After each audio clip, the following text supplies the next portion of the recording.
Hi, welcome back to my channel. Thanks so much for tuning in. Today I'm going to bring you a special treat that I just recently discovered. You know, one of the things that I really appreciate by labels like Rhino Reserve is they put out albums that are from yesteryear for the most part, that are not so easily obtainable, maybe not well known, and maybe introduce a whole new audience that are looking for excellent sounding music on a high quality pressing that doesn't break the bank. Well, I recently came aware of a label called Continued Sound, founded in 2023 by Graham Wallace. And thanks to Graham, I have a few pressings to show you over the next few videos. Today I'm going to bring you The Shadow by Ojiji. This fantastic album here is from 1979 from the artist Ojiji. Rupert Harvey is his birth name, I suppose, and Ojiji is his stage name. Here is an image from back then here, as well as all of the information you would need. Now, normally here I would talk about, and I'd have a graph come up that would talk about all the personnel, but this one just has way more than will fit on my screen comfortably. So I will just simply show you here the fantastic musicianship that are on this album. And I just love this belt here that's on it, or like they say in Japanese, the obi.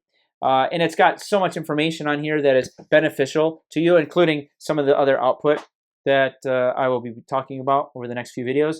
This is the triumphant 1979 solo release by Rupert Ojiji Harvey. It's a mystical fusion of soul, funk, jazz, and reggae, reissued for the first time on Aqua vinyl. In this version, the lacquer was cut and remastered by Grammy Award-winning engineer Nick Townsend.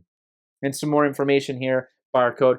This can be found on their Bandcamp, continuedsound.bandcamp, I believe. It's a fantastic presentation. Here is the insert, and it's an interview with Ojiji by Graham Wallace of Continued Sound. And it has different images there that are really cool, an old pressing version here, and as well as an image with Tom Cruise up in here somewhere. Where is it? Over here from the movie Cocktail. So very cool to have all of this information. Talks about how he got his start, a band that he was in, a group that he was in 1975 called Crack of Dawn, and just his inspiration, things like that. And then the vinyl itself. That's what we're here to talk about today, the music and the vinyl of this pressing. I'll show you. I don't know how well it'll show up here. I'll try to put it against my white shirt, but you got the aqua. It's a beautiful color, and I'm not always actively seeking out colored vinyl, but if it comes across and it sounds fantastic, and it looks fantastic, I'm not going to turn it away. So here you can see side one of the label there, and then we've got side two. I don't want to drop it. Oh my goodness. There you go. So very cool, very flat as well. Thank you very much. And drop that. And sounds equally as fantastic. So now, how does the music sound? What about this pressing itself? Well, obviously I have nothing to compare it to, but it sounds fantastic. It is a funky, groovy mix of reggae, just like I mentioned, from the Obi. I'll talk about a couple of the tracks here. Track number one, as soon as the funk kicks in, someone like myself was just waiting for Ponch and John to come strolling around on their motorcycles to save the day. It feels like you're transported back to the soundtrack for a Chips episode.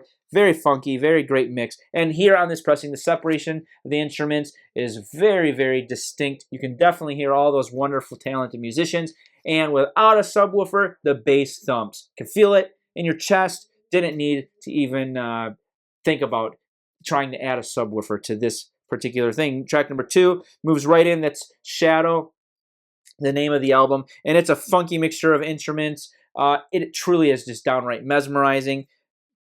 Going on to track number four, one of my favorites of the whole album, Jerima. It's got sax. I hope I pronounced that correctly. I'm forgetting, even though I've heard the song 3 times now. Harmonica, funky jazz to the core. It's absolutely a stellar track. And when I close my eyes listening to that, I could just, in my mind's eye, see Studio 54 with this just pumping over the speakers and everyone just mesmerized and dancing to this tune. And then the closer, See the Light. And I've said this before on my review of 70s music, that if you don't see the light, jump up and say, yes, yes, I see it. I can see the light. Then you're living in a very dark place. I don't know. It's something that is just absolutely transcending, mesmerizing track. And the presentation here is just beautiful. Great way to end a side one, because it makes you want to continue on. You don't want to take any breaks. You don't want to put it aside and put something else on. You want to get right going with side two to continue the enjoyment. And that's where my questions come in about this.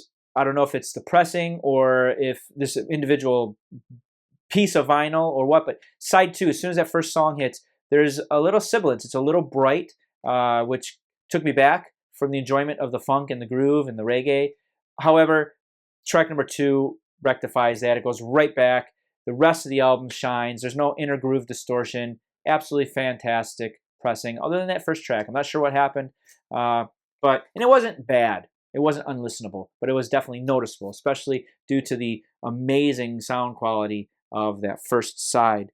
But nonetheless, very enjoyable. I highly recommend it. Check it out. And it's so wonderful that they make these things affordable. You don't have to spend $60 for a fantastic pressing of a fantastic piece of music. And listening to this, it just definitely would have you saying, there's definitely magic in these grooves. I'll see you next time.